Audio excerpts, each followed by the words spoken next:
Bienvenue à tous dans cette nouvelle vidéo. On se retrouve pour une nouvelle analyse sur pourquoi tel Pokémon est nul en stratégie. On va s'intéresser dans cette vidéo à Pashmia, qui est un Pokémon de la 5e génération, l'évolution de Shinshidu. Et donc, on va comprendre pourquoi ce Pokémon est très mauvais. En effet, en 8e génération, la dernière génération où il est apparu, il n'était que PU ce Pokémon et était pas très loin d'être top tier, mais pas top tier pour autant. Il était 24e en fait, hein, il est quand même moins joué que Ninjask et Quillfish, donc c'est vraiment pas ouf, hein, 8,4% pour le PU, hein, qui est un des pires tirs stratégiques du jeu, comme vous le savez. Pourquoi ce Pokémon est donc mauvais? On va voir ça tout de suite. Premier gros défaut du Pokémon, son type. Il est de type normal. Le type normal est un très mauvais type en stratégie, c'est même le pire type stratégique du jeu, n'apportant aucune synergie dans une team, hein, avec son type naturel défensivement et offensivement. Défensivement, il va aussi se taper une faiblesse au type combat, qui est une faiblesse du type acier, et il n'a qu'une immunité spectre et pas d'autre résistance autour, donc c'est très compliqué à intégrer dans une team défensivement où tu recherches un type avec pas mal de résistance. Offensivement, c'est loin d'être bon aussi. Le type normal n'est super efficace sur rien, n'apportant qu'un seul coverage global neutre qui est pas suffisant clairement, et il va être résisté par les types roche et acier, surtout le type acier, très bon défensivement. Ensuite, au niveau de ses talents, les talents de ce Pokémon ne sont pas si mauvais, à part Joli Sourire qui est plus là pour troll qu'autre chose. En gros, qui a 30% de chance de rendre amoureux un Pokémon du sexe opposé. Donc vraiment, c'est nul, surtout qu'il suffit de quitter le terrain pour s'en débarrasser, ça te bloque pas. Et ça n'a pas tout le temps la chance de le faire aussi, hein. Donc bon, ça a 30% de chance, 30% de chance seulement de s'appliquer. Ensuite, il a Technicien qui booste de 50% ses moves qui ont 60 de puissance au moins. Correct, mais sans plus. Après, il a des moves qui vont avec, malgré tout. Mais il profite plus d'un autre talent qui est Multicoup. Multicoup qui lui permet de toujours toucher le maximum de fois pour les coups qui ont plusieurs coups d'attaque à chaque fois.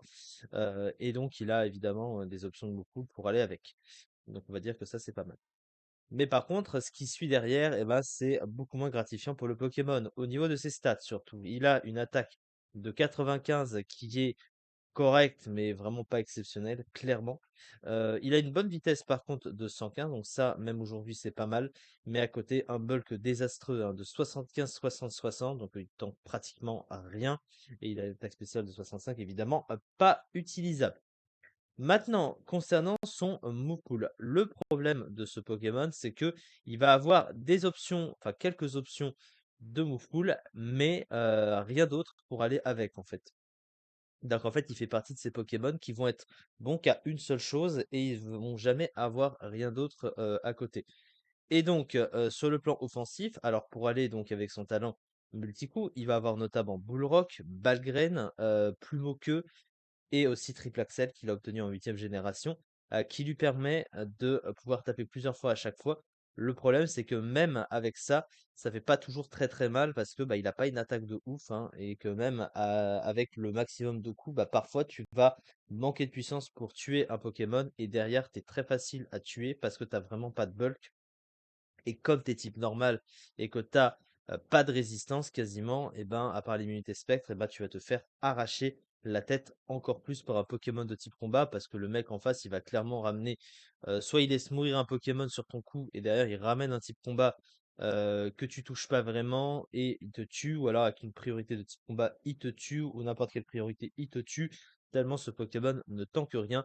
Et le gros défaut du Pokémon, c'est que la globalité de ses moves de multi-coup sont résistés par le type acier. En effet, le type roche, le type plante, le type glace, tous les trois sont résistés par le type acier.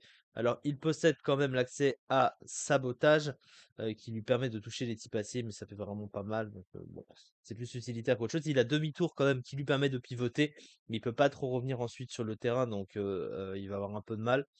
Donc ce Pokémon a vraiment que ça en fait, parce que à côté, bah, il a un moule de soutien pratiquement vide, il a pas d'option de setup, il peut pas faire grand chose à part ça. Donc quand un Pokémon est seulement restreint sur une seule chose, il est très facile à anticiper sur le terrain et surtout que son type, lui, est pas bon. Donc tu vas toujours avoir besoin et aller chercher donc un autre Pokémon mieux que ça qui ne soit pas de type normal pour le coup. Donc on sait que les types normaux sont de toute façon mauvais de base.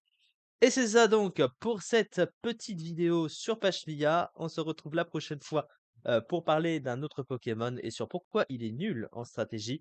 Merci beaucoup de m'avoir suivi et on se retrouve très prochainement pour la suite. Merci beaucoup.